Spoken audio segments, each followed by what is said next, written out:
Greetings gamers, welcome back to another video. We're going to be doing a deck profile for BLEACH TCG, and this is my Orihime student deck. As you see right here, Orihime has 35 power, and her stats right there is 9 mind, 5 body, and 6 spirit. Her ability is when you play a student, your opponent loses 1 power. Pretty good. So there is siding in this game. I don't have a side deck for this. I mean, I could if I want to, but how siding works is whatever you want to side in, you have to subtract that from your energy. So if you want to put 4 cards in your side deck, you got to subtract that 4 from over here. So you can remove 4 mind, or you can do one of each, and then right here on the mind you can do 2. So it's up to you how you do it. I don't like siding with this deck. There's no point in siding because it's not really a competition or a tournament or anything like that with me and my friends. But other than that, let's get started with the deck profile. So we're running 4 copies of Rukia New Classmate. She's pretty good. She has a red boost, a fortitude boost 2, and she has some pretty good stats, but we really like her because with 2 body and then depleting her, we could put any student from our hand into play, which is pretty good. So we could cheat people in for just 2 body energy and depleting her. Also guys, in this game there is uniqueness, so we can only have 1 type of Rukia in play. If we decide to play another Rukia, then the current Rukia is discarded. So it's not like we could spam these out and be able to get that effect multiple times. Yep, so 4 of her. Next, we're playing 3 of the Kago, Taking It Back. Really, he's in here just because he's one body. That's really good. And then also, he gives our students +1 all stats while defending.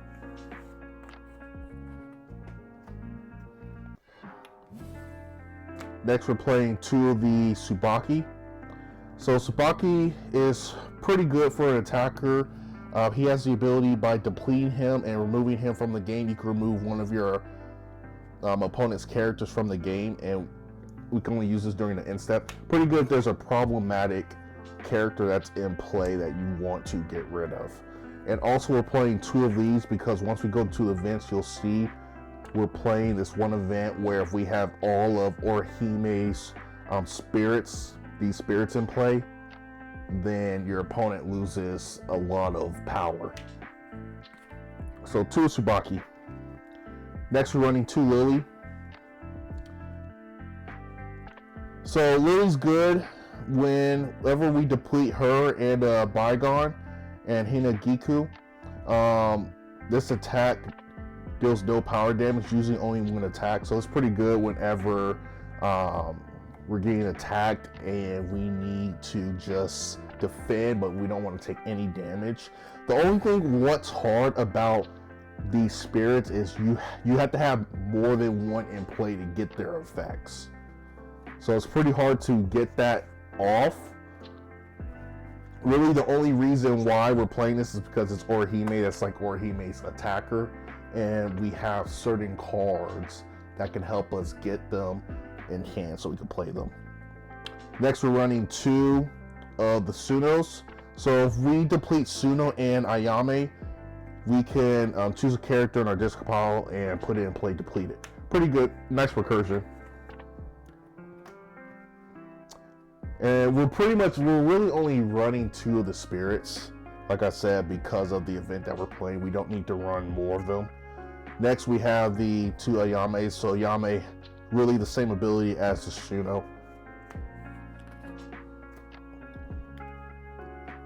Playing 2 copies of Uryu. And again, so our whole deck students except for the spirits. So when we play this, your opponent's going to be losing power. So Uryu, 3 mind, 3 spirit, pretty good stats. He's really smart with intelligence because it's Uryu.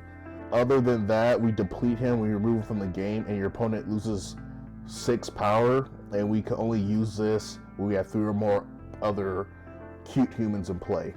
Well, we have a lot of humans in this deck because this is a student deck, and they all have the cute trait, so that's going to be pretty easy for us to get off. Next, we're running 2 of the rare Rukias, and this is pretty good because whenever one of our student enters play, which a majority of our deck is students, then we can return Rukia from our discard pile back to our hand. Really good recursion. I want to play 4 of her, but unfortunately we only have 2 of them, and this is the Soul Society set, which we have more that's coming in. I did buy some more Soul Society packs, so hopefully we get a play set of her so I could put her in the deck. But right now we're just running 2 of them. Next, we're running 2 of the Renjin Sparring. He's pretty good because whenever we attack with him, we could put a student from our discard pile to our hand. So as you can see with this deck, we're getting a lot of recursion.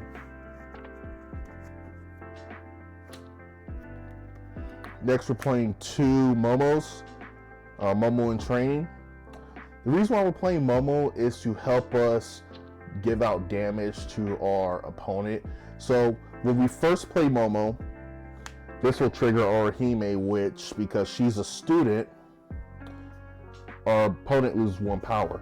And then after this, the effect is return a student in your party with the cost of 4 energy or less to your hand. Your opponent loses 1 power. That's good once per turn. So that's really good because with just putting her in play could guarantee us, if we have another student in play that fits that requirements, -2 to our opponent's guardian. So that's why she's in there. We probably could run her at 4, but this deck, there's not much space in this deck, so it's pretty tight. Next, we're playing 2 of the Orihime Confused Friend. She's a nice rare. She's pretty smart, intelligence, which I don't know why Orihime has a 6 intelligence, but it is what it is. But she's pretty good because we could discard a card from our hand, and if the card's a student, which more than likely is going to be, we gain power equal to its energy cost, and we can only use this whenever we have less power than our opponent. So it's just nice energy gain for us whenever we're down on power. Next, we're running another pair of Orihime starting the class. She's pretty good. Whenever she enters play, we reveal 1 card from the top of our deck, and for each student in our party, and obviously we're going to play this later in game, put an event revealed with this effect to your hand and put the rest at the bottom in any order. So we do have some good events. We'll get to the events later, but even revealing 3 or 4 cards max, that's still a good effect because it's going to help us get the events that we need to help in the game. Next, we're playing Bygone. So Bygone has the same ability as Hida, Giku, and Lily, just depleting all of them, and this attack deals no power damage. So it just helps us safeguard. And like I said, it's really hard to get these effects in, which I might end up cutting those and finding other students and putting them in. But right now they're staying because it's an Orihime deck. Next, we have the 2 Totskis.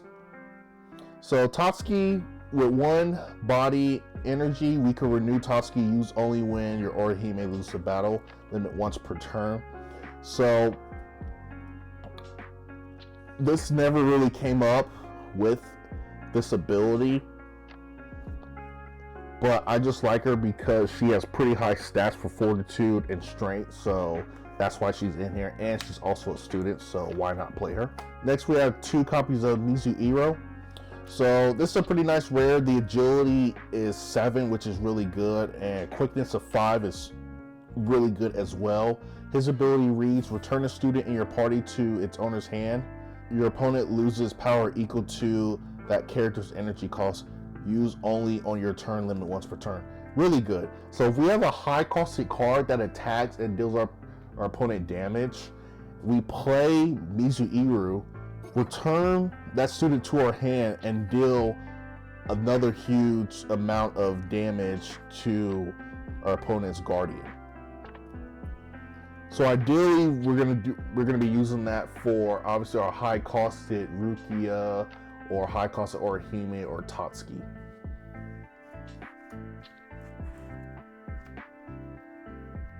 Next, we're playing the 2 Hinagiku. So Hinagiku, like I said, it's just what Bygone and Lily does. Just helps you to not take battle damage whenever they're in play. Next, we are playing a 1 of Mizuiru. So Mizuiru has pretty nice, solid stats of just 3 across the board of agility, intelligence, and quickness. We could deplete her. We choose a stat on your opponent's defender. Your opponent uses that stat as defending stat this battle. Use only at the start of battle while attacking with the student. That is really good.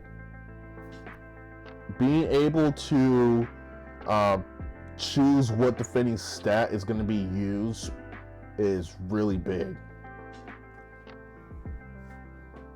So 1 of her. Next, we have the 1 of Tatsuki, Feeling the Burn. Really good stats. This is one of the ones that will bounce back with our Mizuiru. And whenever Tatsuki wins a battle, your opponent loses power equal to the losing character's energy costs. So this is good because we attack, and if our opponent decides to block and they lose, they take that remaining damage plus this damage right here, which is really good.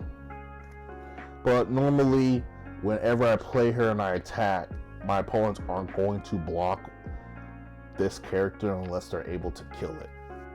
Next, we have the 1 Chad, top 50 student. Chad, this is actually a really cool card too.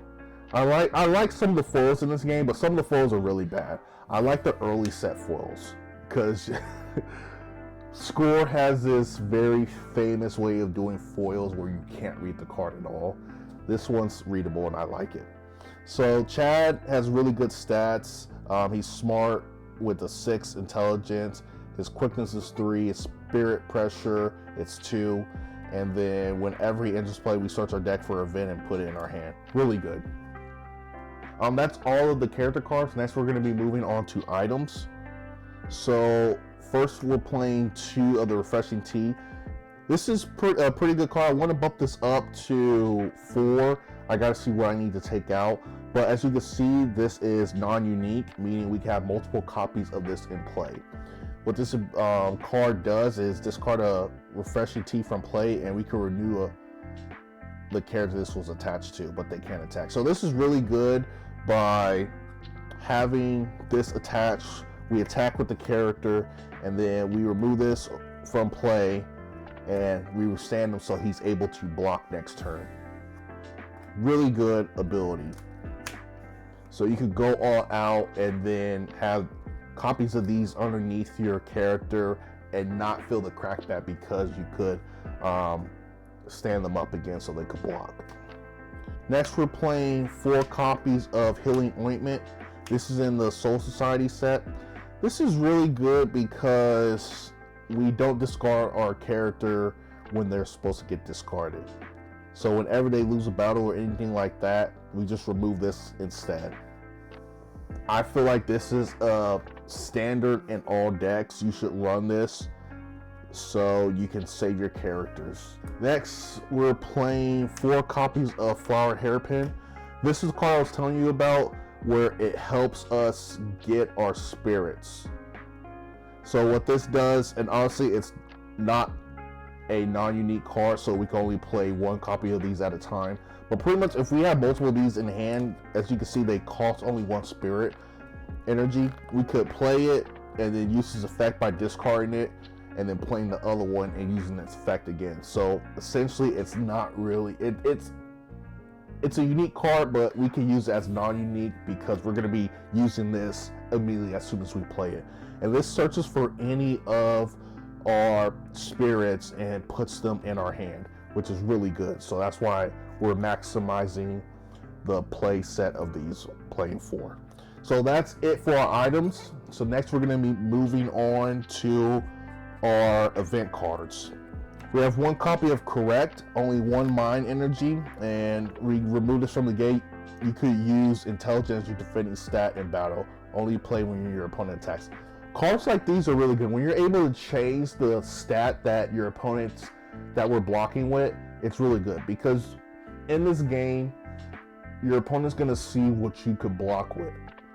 And what they're going to do is attack that, or attack something you don't have so they get a free attack in.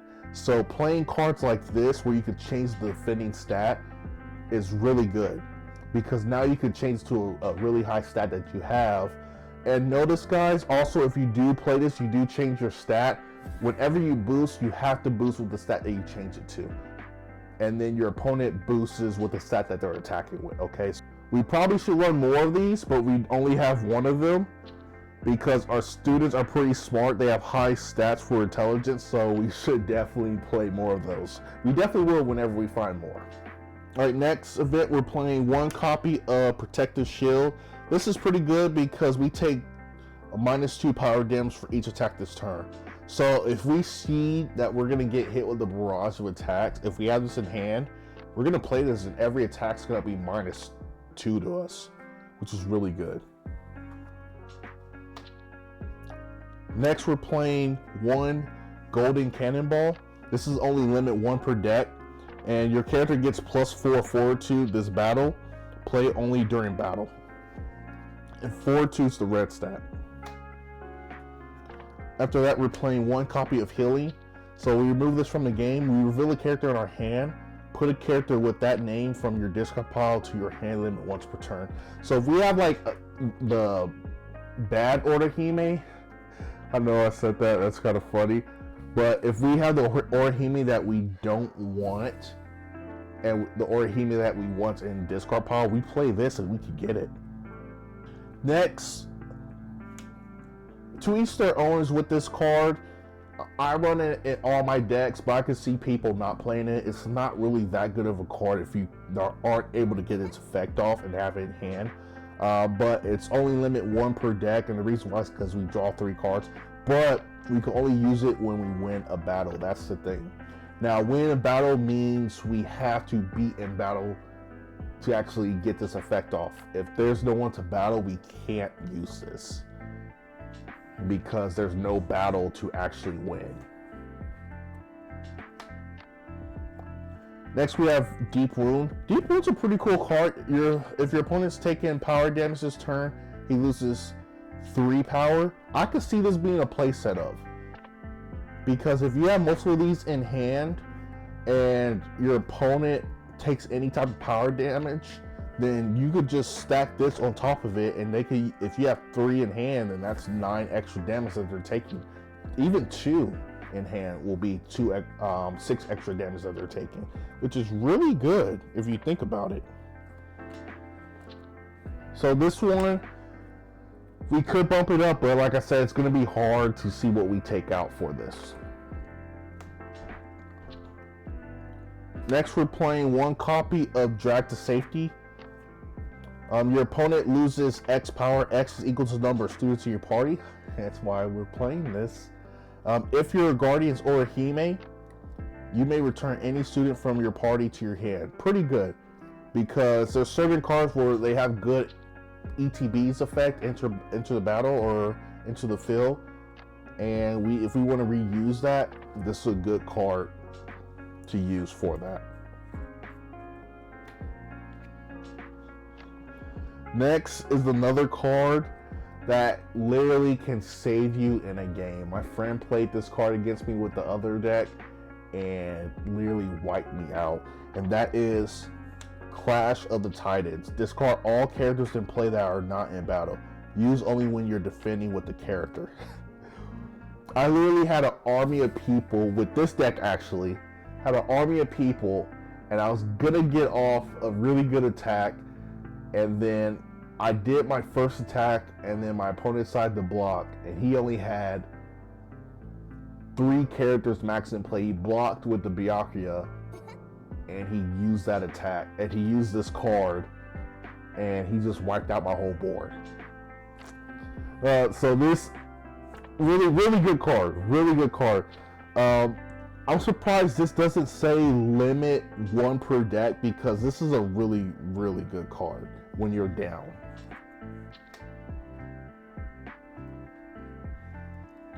Next, we're playing 2 of the Shun Rika. So this is the card I was telling you about, where we have to have all the spirits in play. If you have all the spirits in play, your opponent loses 25 power. Now, the reason why we're playing 2 of these is because we have 2 copies of each of the spirits. Now, I almost got this off, but almost as in I had all of them except for Hinagiku, I believe. Yes, it was Hinagiku. But other than that, this is a really hard combo to get off. And the last 2 cards that we're playing is Feeding Time. This is another one where it just changes your defending stats. So it changes it to Fortitude, which is red. And you can only play this when your opponent attacks. Really good card. Like I said, being able to change your defending stats so you can be able to block to something is pretty good. Other than that, I would, if I could, change this out to the intelligence, because the intelligent one is just so much better for me, because I'm a student deck and they're really high on intelligence. Yeah, but other than that, guys, that is my Orihime student deck. I have a few other decks I can do deck profiles for, so if you like me doing these videos, just leave a comment and like and subscribe and hit that bell notification so you can be reminded whenever a video of mine comes out. But other than that, thank you guys for watching. We'll see you later.